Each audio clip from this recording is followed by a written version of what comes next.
मैं डॉक्टर प्रगति गुप्ता, अमरावती, महाराष्ट्र, आज पुनः आपके सामने एक नया वीडियो लेकर उपस्थित हूँ। आज हम हिंदी साहित्य का इतिहास, काल विभाजन एवं नामकरण के बारे में देखेंगे।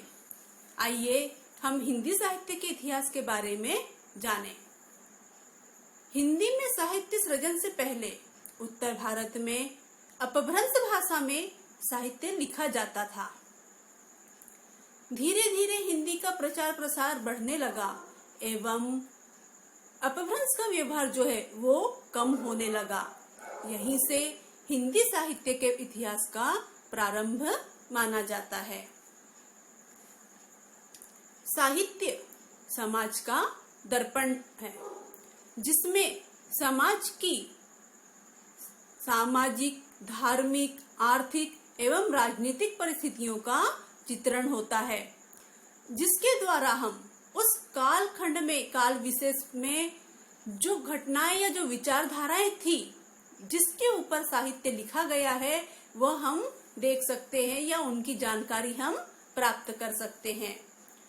तो जो हिंदी साहित्य का इतिहास है, जॉर्ज ग्रियर्सन द्वारा जो इतिहास लिखा गया है, the modern vernacular literature of Hindustan, यह हिंदी साहित्य का प्रथम क्रमबद्ध इतिहास कहा जा सकता है।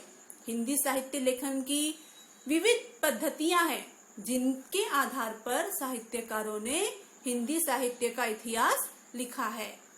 जैसे कवि परिचय एवं उनकी कृतियों के आधार पर, काल क्रमानुसार कवि परिचय एवं उनका वर्णन, साथ ही साहित्य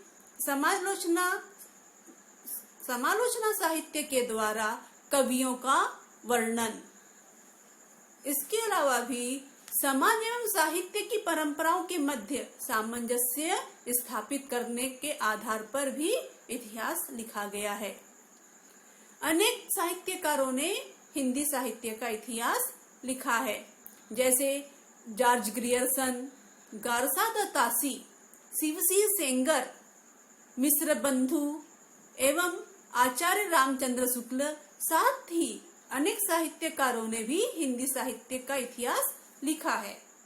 लेकिन इन साहित्यकारों में काल विभाजन एवं कालावधि को लेकर अनेक मतभेद है। लेकिन अनेक विद्वान जो है आचार्य रामचंद्र शुक्ल द्वारा जो बताया गया काल विभाजन है, हिंदी साहित्य के इतिहास का कालखंड है, उससे सहमत है। आइए हम आचार्य रामचंद्र शुक्ल द्वारा बताए गए हिंदी साहित्य के काल विभाजन को देखते हैं। सर्वप्रथम हम देखेंगे आदिकाल या वीरगाथा काल।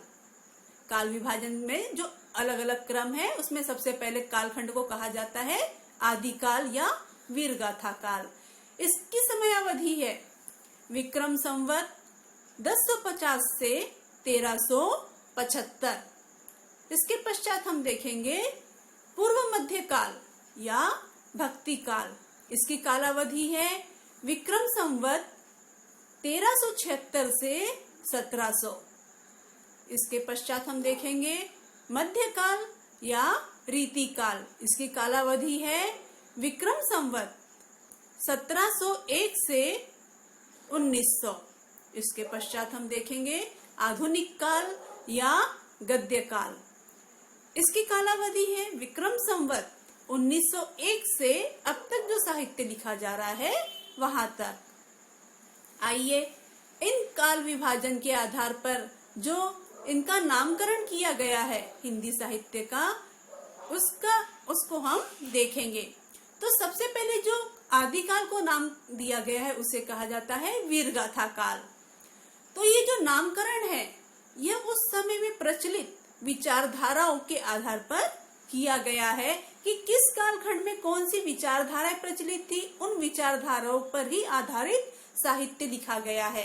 तो उसी आधार पर इनका नामकरण किया है। तो आइए हम इस नामकरण को देखें। सबसे पहले है वीरगाथा काल। तो वीरगाथा काल जब हम देखते हैं तो उस कालखंड में भारत की जो राजनीतिक स्थिति थी वो बहुत अच्छी नहीं थी।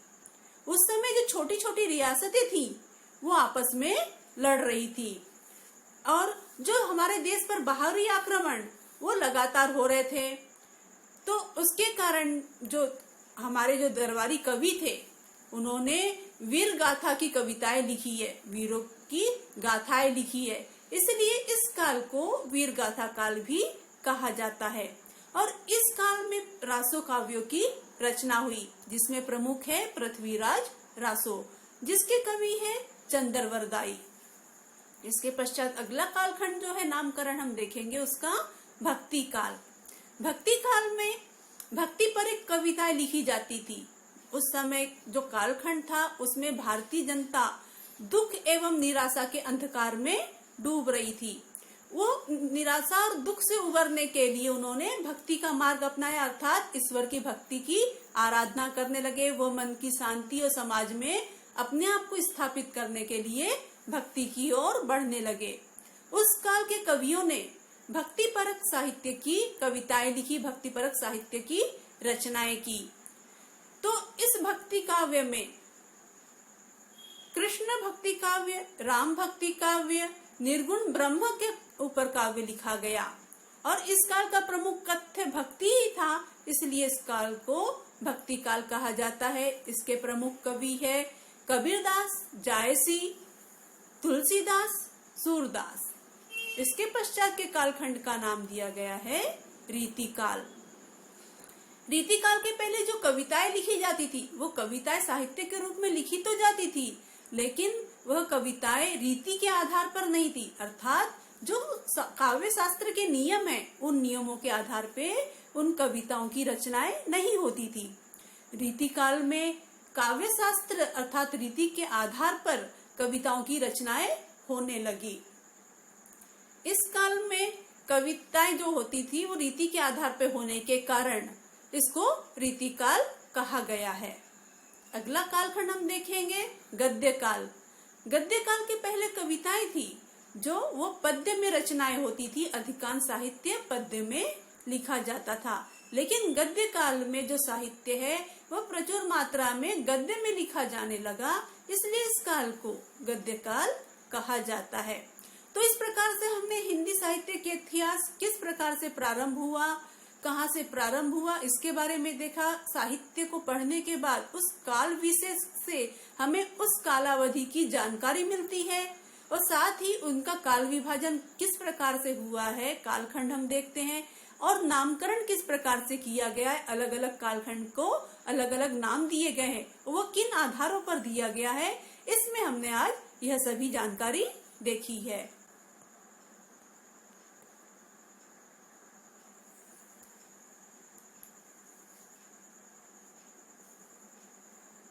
धन्यवाद।